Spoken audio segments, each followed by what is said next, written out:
नमस्कार, आप देख रहे हैं राजधानी समाचार। बुंदेलखंड की टीकमगढ़ विधानसभा सीट से बड़ी जीत हुई है यादवेंद्र सिंह बुंदेला की। कांग्रेस पार्टी से लगातार चुनाव लड़ते रहे। शुरुआत में जीत नहीं मिली, 2-3 चुनाव हारे, लेकिन इस बार 2023 विधानसभा चुनाव में राकेश गिरी को मात दी और विजय होकर भोपाल पहुंचे हैं। फिर तो आपको बहुत बहुत बधाई होता है। धन्यवाद आपको।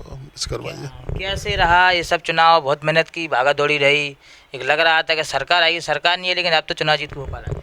चलिए, जनता ने हमारे ऊपर विश्वास जताया है, उस पर हम खरे उतरने की कोशिश करेंगे और जो हमारे जो वचनबद्ध हैं, हम जिन कामों के लिए उनको पूरा करने की कोशिश करेंगे। टीकमगढ़ में लगातार एक बात उठ रही है कि उमा भारती का क्षेत्र माना जाता है। उमा भारती अपने ही गढ़ को नहीं बचा पाई और कैसे कांग्रेस 3 सीटें निवाड़ी और टीकमगढ़ में। उमा भारती को उनकी पार्टी ने जो है प्रदेश बदल कर दिया, उन्हें उत्तर प्रदेश भेज दिया और उमा भारती अब टीकमगढ़ की पॉलिटिक्स करती भी नहीं है। दूसरी बात, उमा भारती कंट्राडिक्टरी बयान देती रहती हैं आपस में, उनके कभी कुछ बोलती कभी कुछ बोलती। अभी बीच में बोल दिया था कि जो उनकी जात बरादरी के वोट हैं उनसे उन्होंने कहा था कि आप लोग अब कहीं पे भी वोट करें, जो आपके साथ जनता के साथ अच्छा करे उसके साथ वोट करें। फिर जब उनके परिवार की बात आ जाती है तो उनके प्रचार करने के लिए वो पहुंच जाती हैं।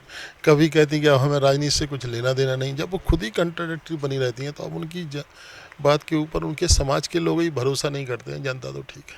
आपकी विधानसभा में उनका गांव है ढूंढा। उमा भारती इस बार मतदान करने भी आई, वोट भी डाला, फिर भी एक बड़ी नेता, राष्ट्रीय नेता की नेता, केंद्र में मंत्री रहीं, सांसद रहीं, मुख्यमंत्री तक रहीं और बहुत सीट अगर कांग्रेस जीते तो कहीं ना कहीं एक बड़ा नाम जाता है, संदेश। तो वो पहली बार थोड़ी वोट डाले हैं, वो हर बार वोट डालने के लिए आती हैं और उसके बावजूद भी हम जीतते भी हैं, हारते भी हैं। अब तो हमने 5 चुनाव जीत लिए। तो मैं समझता हूं कि अब उनके आने जाने से कोई बहुत फ़र्क पड़ता नहीं है। जनता जो है उन्हें अब सम्मान से देखता है, बाकी वोट के मामले में उन्हें नहीं देखता है। और फिर उमा भारती जी अपने परिवार के अलावा किसी के बारे में कुछ सोचती नहीं। कई बार आपने भ्रष्टाचार की बात रखी कि टीकमगढ़ में भ्रष्टाचार है। वर्तमान विधायक जब राकेश गिरी रहे उनने ज़मीनें हड़पी, कई ज़मीनें यहाँ की वहाँ की। क्या मामले रहे वो? अब कैसे वो मामले अब उठाएंगे, कैसे कोर्ट में जाएंगे? देखो, कम से कम 100 एकड़ से अधिक शहर के आसपास की ज़मीनें जो है राकेश गिरी ने आदिवासियों की परमिशन करा के खरीद ली। उनने खरीद ली या उनके लोगों ने खरीद ली। तो मैं समझता हूं कि हमारे पिताजी ने 1 लाख एकड़ से ऊपर ज़मीन बांटी थी भू बंटन के माध्यम से और भारतीय जनता पार्टी के नेताओं ने वो ज़मीनें, बंटल वाली ज़मीनें जो बिक नहीं सकती, उन्हें खरीदने का काम किया है।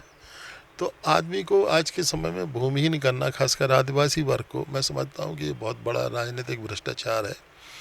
इन बातों के ऊपर रोक लगनी चाहिए और इस मुद्दे को हम ले जाएंगे ऊपर तक, शांति से नहीं बैठेंगे। उन आदिवासियों की ज़मीनें वापस कराने का पूरा प्रयास करेंगे। और दूसरी बात यह है कि राहुल सिंह जो है अभी मुश्किल से 3 महीने पहले मंत्री बने थे, राज्य मंत्री। ऐसा क्या गणित हो गया कि 3 महीने में उनका ग्राफ इतना बुरा गिर गया कि वो 11,000 मतलब 8,000 वोट से हार रहे हैं।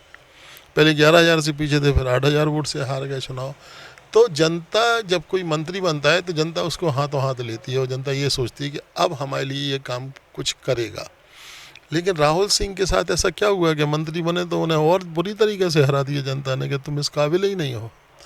तो ये सब भ्रष्टाचार की वजह से है। इनने जो मंत्री बनने के बाद भ्रष्टाचार किया है और राकेश गिरी ने जो एमएलए बनने के बाद भ्रष्टाचार किया है, उसकी परिणति है कि ये लोग इतनी बुरी तरीके से हारे। नगर पालिका में कांग्रेस के अध्यक्ष हैं और विधायक हो गए कांग्रेस के, या बीच में कुछ छोटे बड़े पद हैं जहाँ भाजपा है, लेकिन सांसद जी भाजपा के। तो कैसे आप काम लाएंगे? काम तो कराना ही पड़ेगा टीकमगढ़ विधानसभा में। विधानसभा के माध्यम से हम इनके खिलाफ क्वेश्चन उठाएंगे, बात करेंगे, अपनी बात रखेंगे। और मैं 5वीं बार एमएलए हूँ तो मुझे मालूम है विधानसभा का उपयोग कैसे होना है। भाजपा के बड़े नेता यही कहते हैं, छोटे कार्यकर्ता, कि अब भाजपा के कांग्रेस के विधायक तो बन गए, सरकार भाजपा की है, तो कांग्रेस के विधायक काम करा नहीं पाएंगे, ऊपर तो मंत्री मुख्यमंत्री से हमारे बैठेंगे। ये उनके भ्रम है। काम तो होते हैं और एक बार तो ऐसी नौबत आई थी कि 320 में हम लोग केवल 36-38 आदमी रह गए। यादवेंद्र सिंह बुंदेला जी थे हमारे साथ, जो विधायक बन चुके हैं टीकमगढ़ विधानसभा से। अपनी बिल्कुल सदी हुई भाषा शैली के लिए जाने जाते हैं और सदी हुई भाषा शैली से ही यादवेंद्र सिंह का राजनीतिक जीवन आगे बढ़ रहा है। जुड़े हमारे साथ न्यूज़ की रिपोर्ट भोपाल मध्य प्रदेश।